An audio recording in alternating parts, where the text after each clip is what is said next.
আজিৰ ভিডিঅ'টোত আপোনালোকলৈ মই এটা খুব টেষ্টি পিটিকা ৰেচিপি লৈ আহিছোঁ। দৰ্শকসকল, মই মামনে আকৌ এবাৰ মোৰ চেনেললৈ আপোনালোকক স্বাগতম জনাইছোঁ।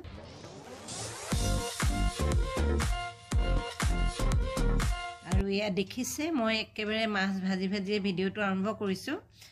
আৰম্ভণিৰ পৰা নেদেখুৱালোঁ বাৰু। এয়া 2 পিচ মাছ ভাজি আছিলোঁ, ভাজা প্ৰায় হৈছে। এই 2 পিচ মই উঠাই ৰাখোঁ। চাওক, অলপ কাঢ়াকৈ ভাজিছোঁ মাছ 2 পিচ। আৰু এতিয়া মই বাকি থকা 2 পিচ মাছো ভাজি লওঁ। এনেকৈ কাঢ়াকৈ ভাজিম, খুব দীঘলীয়াকৈ নেদেখুৱা মাছ ভাজি থকাটো। আপোনালোকে যিমান প্ৰয়োজন হয় সেই অনুসৰি মাছ ল'ব।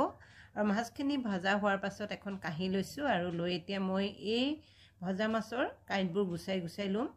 হাতেৰে লৈ কৰিছোঁ। চাওক, এয়া সৰু সৰু কাঁইট থাকে আৰু সেই কাঁইটবোৰ নহ'লে খাওঁতে অসুবিধা হ'ব। গতিকে খুব ভালকৈ পিটিকি চাই যাতে ভিতৰত সৰু সৰু কাঁইট ৰৈ নাযায়, তেনেধৰণে কৰি এয়া মাছখিনি পূৰা এৰুৱাই আছোঁ।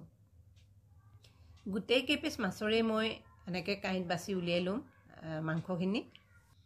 আপোনালোকে এনেকৈ এৰুৱাই মাছৰ পিটিকা খাইছেনে নাই? কোনে কোনে খাইছে কমেণ্ট কৰি জনাবচোন। গম পাইছেই মই মাছৰ পিটিকা বনাম বুলি। আৰু এয়া চাওক, গোটেইখিনি মই এৰাই ল'লোঁ এনেকৈ।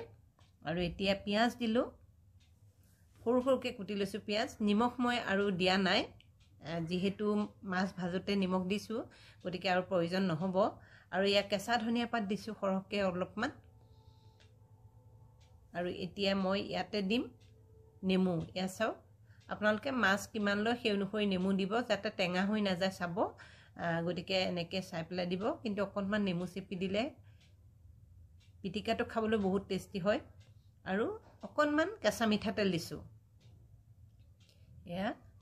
আৰু এতিয়া ইয়াতে অকণমান ভোট জলকীয়া সানি দিম। মোৰ ভোট জলকীয়া কেইটামান লাগিয়ে আছে গছত এতিয়াও, কিন্তু চাইজটো একেবাৰে সৰু সৰু হৈ গৈছে, টিকলা কিন্তু জ্বলা আছে। গতিকে ছিঙি আনি থাকোঁ, ঘৰত আছে যেতিয়া ভোট জলকীয়াকৈ অকণমান সানি দিলোঁ। আপোনালোকে যিকোনো জলকীয়া হ'লেই হ'ল, সানি দিব পাৰিব। আৰু এতিয়া গোটেইখিনি হাতেৰে খুব ভালকৈ মোহাৰি পিটিকিব লাগিব, যাতে অলপমান গুড়া হৈ যায়। একেবাৰে বহুত বেছি পাউডাৰ কৰিবও নালাগে, হাতেৰে ভালকৈ সানিব লাগিব। পিটিকাৰ এটা কথা, চামুচে বা আন উপায়েৰে সানিলে টেষ্টটো নুঠে, হাতেৰে সানিলেহে টেষ্ট উঠে, নহয় জানো? গতিকে সেই আৰু হাতেৰে মই সানিছোঁ। আৰু এয়া মোৰ হৈ গ'ল মাছৰ পিটিকা। দাইল চব্জিৰ লগত এনেকুৱা পিটিকা অকণমান হ'লে আৰু একোৱেই নালাগে। আশা কৰোঁ ভিডিঅ'টো চাই ভাল পালে। গতিকে লাইক কৰিব, শ্বেয়াৰ কৰিব, কমেণ্ট কৰিব আৰু মোৰ চেনেলটো ছাবস্ক্ৰাইব কৰিবলৈ নাপাহৰিব। Thank U.